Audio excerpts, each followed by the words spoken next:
Israel പാർലമെന്റിനെ അഭിസംബോധന ചെയ്ത പ്രധാനമന്ത്രി നരേന്ദ്രമോദി ഭീകരതയോട് വിട്ടുവീഴ്ചയില്ലെന്നും ഗസയിൽ സമാധാനം പുനഃസ്ഥാപിക്കാനുള്ള ശ്രമങ്ങളെ പിന്തുണയ്ക്കുമെന്നും പ്രധാനമന്ത്രി പറഞ്ഞു. പ്രതിരോധ മേഖല ഉൾപ്പെടെ സുപ്രധാന കരാറുകളിൽ ഇന്ത്യയും ഇസ്രയേലും ഒപ്പുവയ്ക്കും. ഡൽഹിയിൽ നിന്ന് ബൽറാം നെടുങ്ങാടി ചേരുകയാണ്. Balram, good morning. വിശദാംശങ്ങൾ പറയൂ. Very good morning S K N. ഇന്ത്യയെ സംബന്ധിച്ചിടത്തോളം ഏറെ നിർണായകമായ ഒരു സന്ദർശനമാണ് പ്രധാനമന്ത്രി നരേന്ദ്രമോദി നടത്തുന്നത്. അദ്ദേഹത്തിൻ്റെ ഇസ്രായേൽ സന്ദർശനം ഇന്ന് 2ാം ദിവസമാണ്.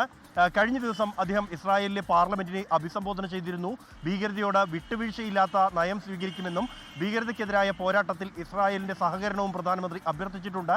ഒപ്പം തന്നെ ഈ ഗസ സമാധാന ശ്രമങ്ങളെക്കുറിച്ചും അദ്ദേഹം പരാമർശിച്ചു. പാലസ്തീൻ്റെ പേരും അദ്ദേഹം ഈ പ്രസംഗത്തിൽ പരാമർശിച്ചു എന്നുള്ളതും സുപ്രധാനമാണ്.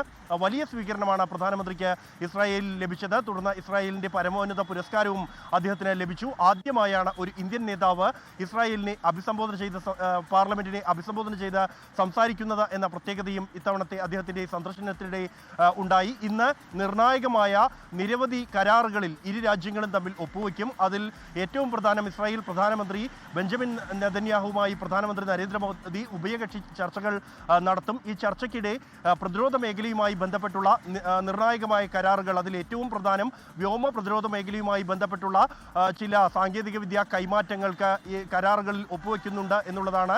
ഈ ഓപ്പറേഷൻ സിന്ദൂറിനിടെ തന്നെ ഇന്ത്യ പുതിയ വെല്ലുവിളികൾ സംബന്ധിച്ചുള്ള കൃത്യമായ സൂചനകൾ അത് ഡ്രോൺ മിസൈൽ ഉപയോഗങ്ങൾ സംബന്ധിച്ച് ലഭിച്ചിരുന്നു. ഇതിനെ പ്രതിരോധിക്കാനുള്ള ഏറ്റവും മികച്ച സാങ്കേതിക സംവിധാനങ്ങൾ ഉള്ള രാജ്യമാണ് ഇസ്രായേൽ.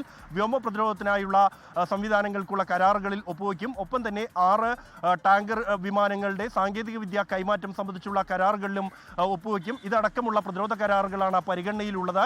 ഇതോടൊപ്പം തന്നെ വാണിജ്യവുമായി ബന്ധപ്പെട്ടുള്ള കരാറുകളിലും ഇരു രാജ്യങ്ങളും തമ്മിൽ ഒപ്പുവയ്ക്കുന്നുണ്ട്. കാർഷിക മേഖലയുമായി ബന്ധപ്പെട്ട സാങ്കേതിക വിദ്യ കൈമാറ്റവുമായി ബന്ധപ്പെട്ടടക്കമുള്ള കരാറുകൾ പരിഗണനയിലുണ്ട്. എന്തായാലും ഇന്ത്യയെ സംബന്ധിച്ചിടത്തോളം ഏറെ സുപ്രധാനമായ ഒരു വിദേശ സന്ദർശനമാണ് പ്രധാനമന്ത്രി നടത്തിക്കൊണ്ടിരിക്കുന്നത്. ലോകത്തെവിടെയായാലും ഏത് സമയത്തും 24 വാർത്തകളും ഓഗ്മെന്റഡ് റിയാലിറ്റി പാക്കേജുകളും എക്സ്പ്ലെയിനറുകളും വിശദമായി കാണാൻ ഞങ്ങളുടെ യൂട്യൂബ് ചാനൽ നിങ്ങൾക്ക് സബ്സ്ക്രൈബ് ചെയ്യാം.